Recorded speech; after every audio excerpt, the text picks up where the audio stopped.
What's good, y'all? How y'all doing? Doing great. Man, it's an awesome day, man. Awesome day. It's an awesome day. How's the family doing?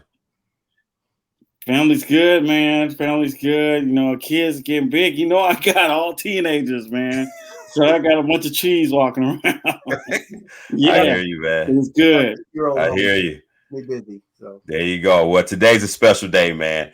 I think it's amazing. We always talk about it takes a village to raise a family, and there's definitely a village that raised me and helped me to be the man that I am today. And I consider him an uncle. He's an OG. Him and a couple other men from my church, they really looked after me, and I can't wait to introduce him to you all. We're going to have a great conversation. His name is Mr. Ray Jackson, CEO, Director of New Seasons Youth Program. He's doing some awesome things, and we're about to bring him on the show. yeah, welcome. Thank you.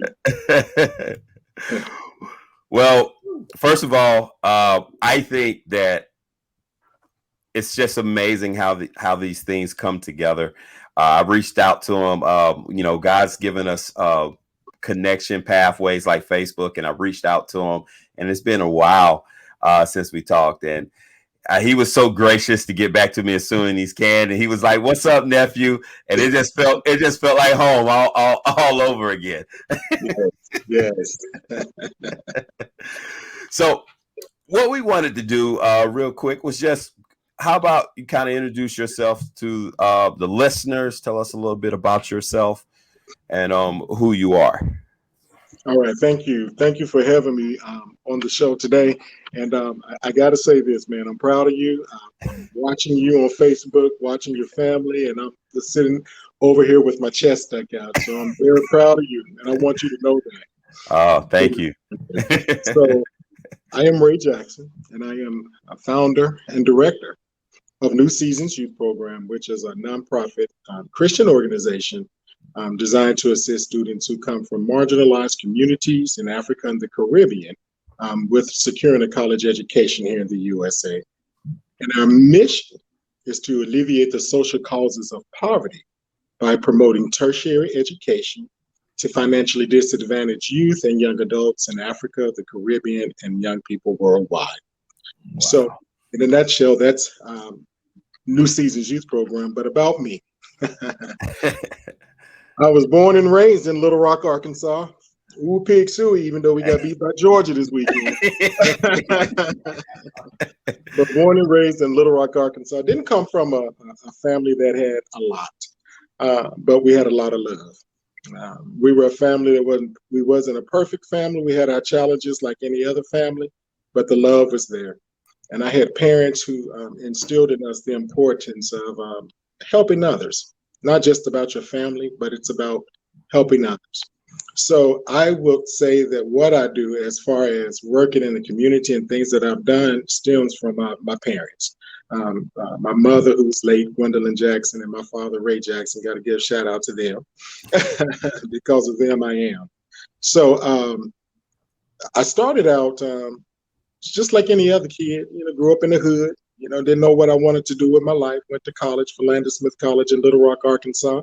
Now, unlike y'all, I wasn't an athlete, okay? Let me put that on the table first.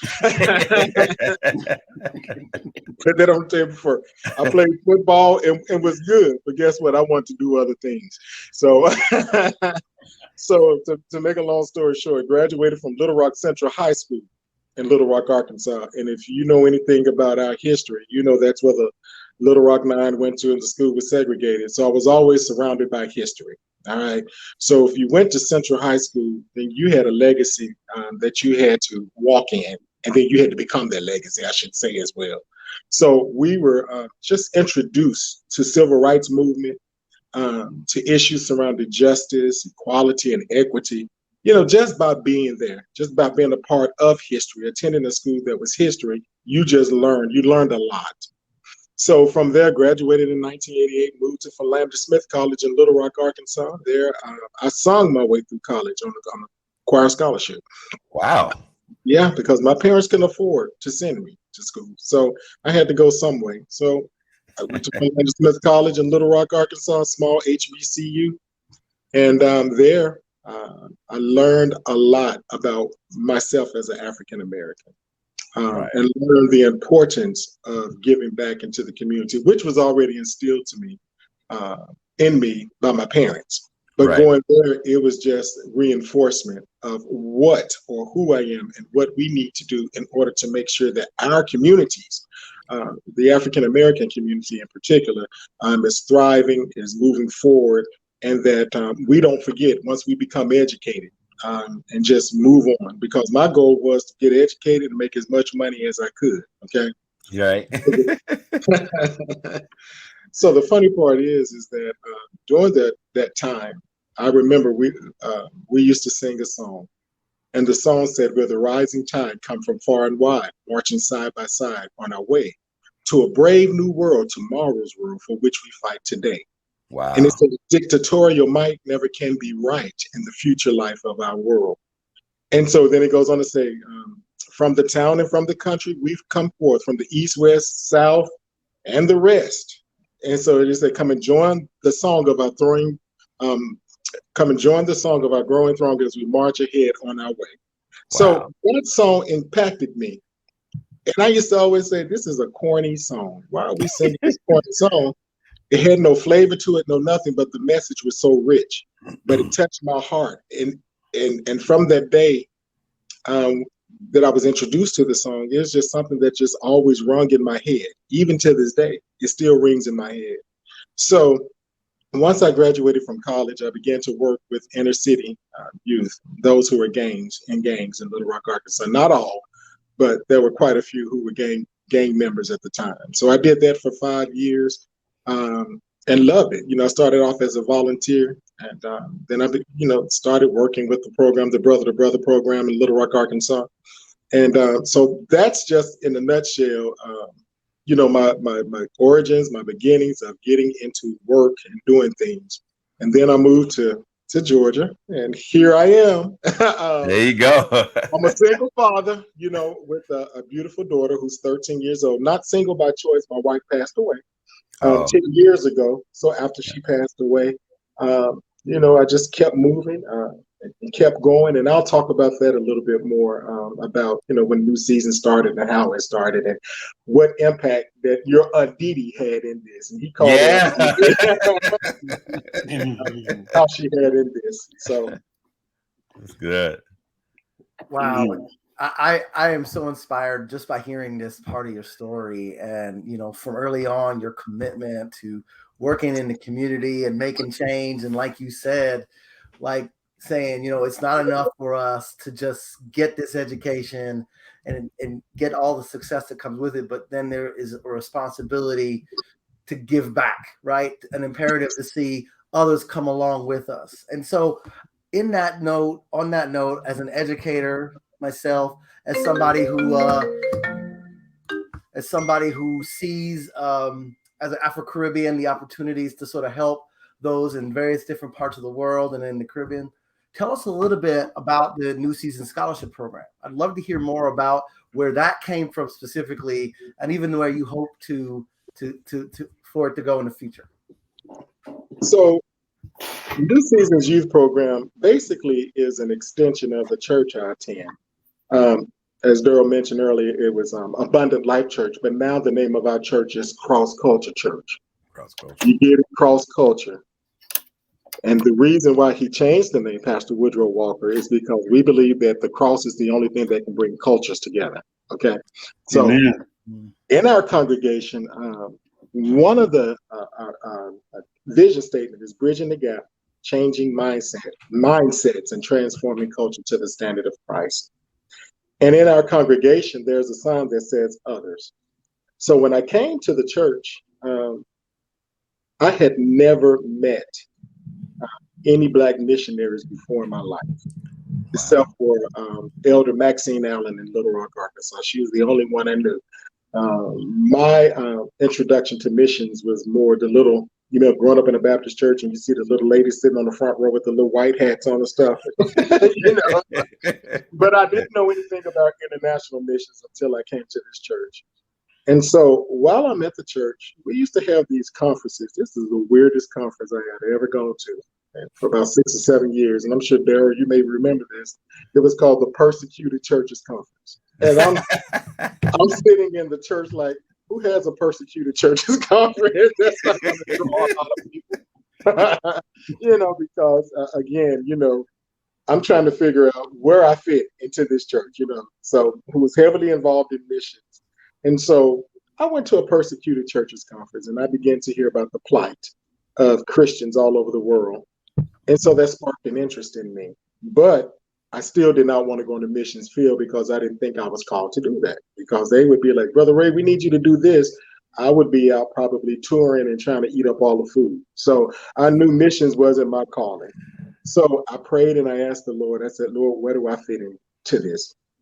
So the Lord said to me, well, if you don't want to go on the missions field, I have something for you. And he said, why don't you, your congregation, your church, you all always take the gospel of Jesus Christ to the nation.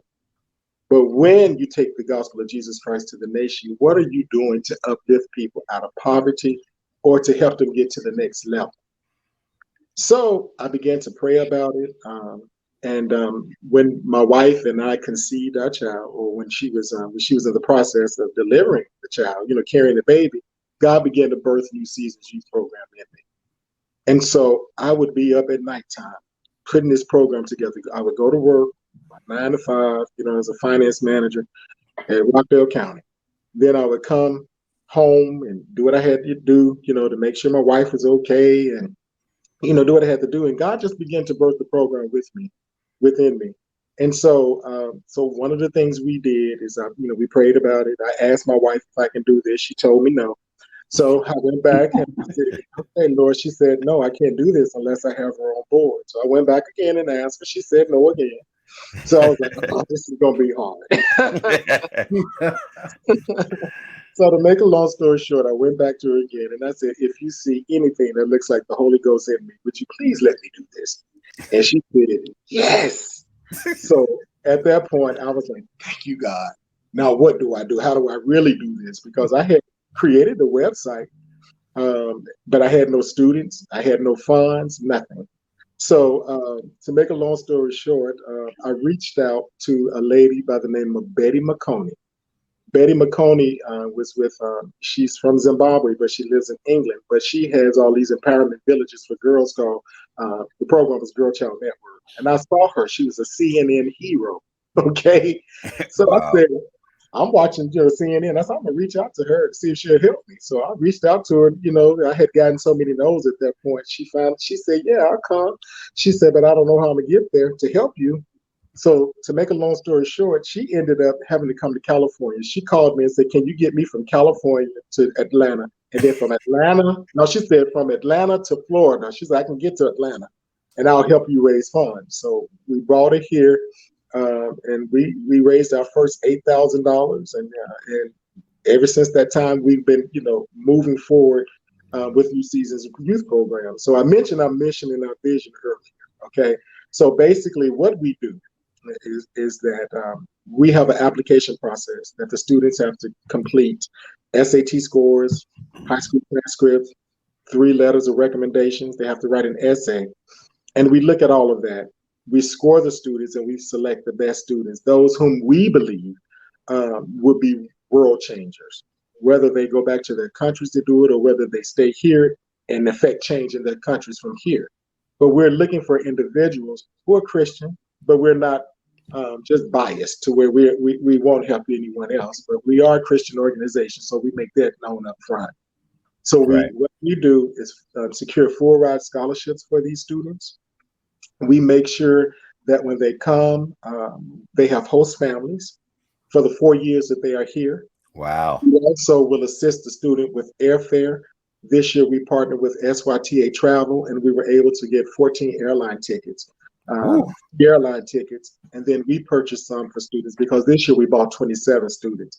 And I didn't even know we bought 27. I was like shocked. But because I have a passion for this, so I'm not keeping up with numbers. I'm just working to get the students here. So Right. the thing is, we won't bring a student unless we know they have a full ride scholarship. So if we can't Woo! get a full ride scholarship, then we'll put them on hold till we're able to get a full ride scholarship for the students. That is So amazing. yeah, once they're here, we provide clothing for them, toiletries, dorm room supplies, and another thing that we're trying to do is make sure that so we can help more students. Some of the students may know individuals who are here, so if they know someone who's here and they're willing to host them, then we try to help them as well. So we're just all about showing the love of Jesus, not just in word but in deed, and it So also in actions. and so with that, how many people are alum? I mean, how many you have in the program right now? So we have 24 that are alum. We've had 71 that come through. So I'm gonna let you do the math. I'm all accounted out right now. No, hey, But I hey. do all that. So I think we have 50. What is that? 49 or 50 who are in the program right now, and they Oh my attend goodness. various HBCUs across the nation, and a few who attend some PWIs like Dartmouth College. We have one at Swarthmore. We have two at Dartmouth, one at Swarthmore, and then of course my alma mater, Philander Smith College, Little Rock, There Arkansas, you go. Alcorn State, just to name a few, Alabama A&M. So we're all over. And and I think what's so powerful is, and we're going to make sure we add the link to the new season's website in the post, is that it's amazing where some of your alum are doing. I mean, I said this before, and I was just in awe in reading it. You have people working at Google, Goldman Sachs. I mean, you got people with biomedical engineering degrees, people working on a PhD, and it's so powerful to hear that. And then, if I'm correct, unless it's changed, you had 6 valedictorians. So I think it's 7 now. Now 7. Praise. I mean, that is just amazing. And the fact is, the standard you're setting is that we are specifically looking for world changers. Yeah. And so just to piggyback, and I know we don't have much time, and I know Cecil has a question.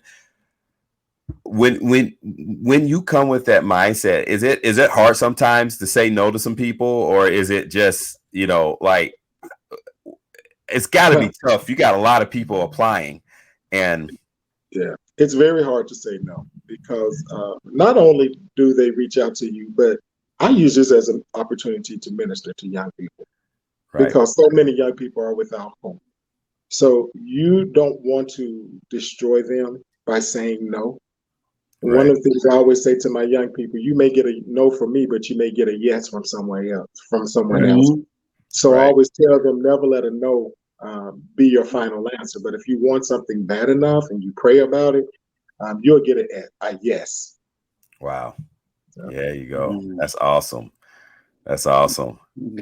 Well, man, Mr. Jackson, I just want to commend you because I do men's ministry and stuff like that. And one thing that I talk to my men's about and just encourage them with is don't take lightly what your encouragement and mentorship to another man or a young man or to your son or daughter can grow up to be.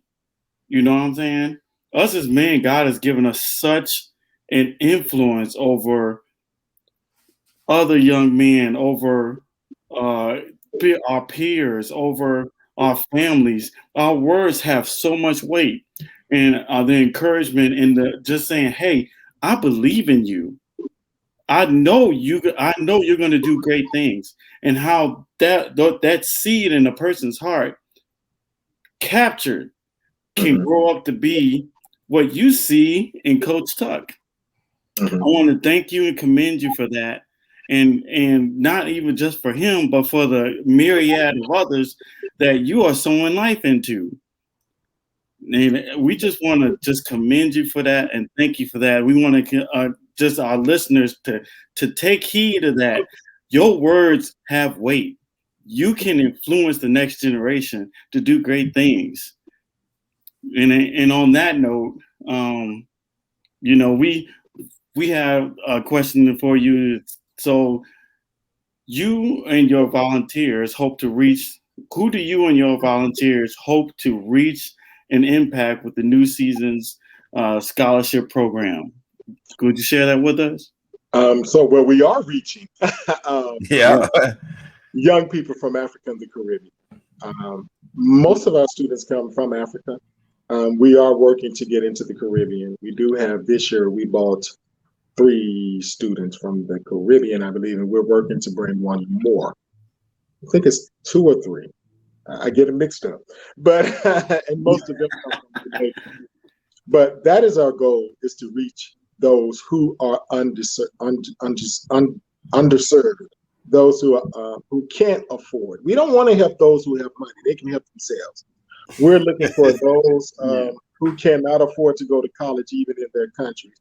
And let me say this: and sometimes there are opportunities to go to college in their countries, but if you're from Zambia or Zimbabwe, and your country has a greater need for healthcare workers, but you want to be a computer engineer, you have to go to school for what they will offer or give you a scholarship for.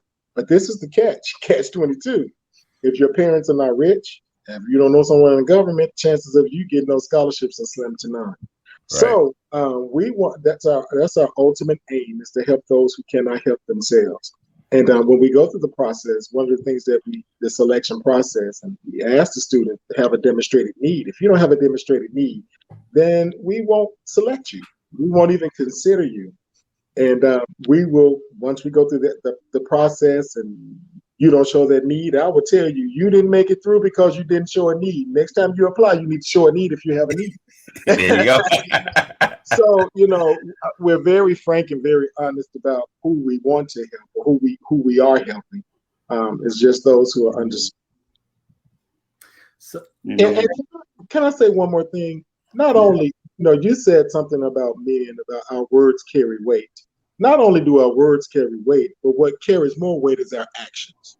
Right. So if you're saying something, but you're not backing it up with your words, with your actions, then you have just basically voided out what you said. Yeah, amen. So that's one of the things I learned with these young men that I work with in the program, and the young ladies that I work with in this program, is that my actions carry more weight than my word. So I try to be very transparent with them. And you know what? And even in our weaknesses as men, we have to be able to show vulnerability.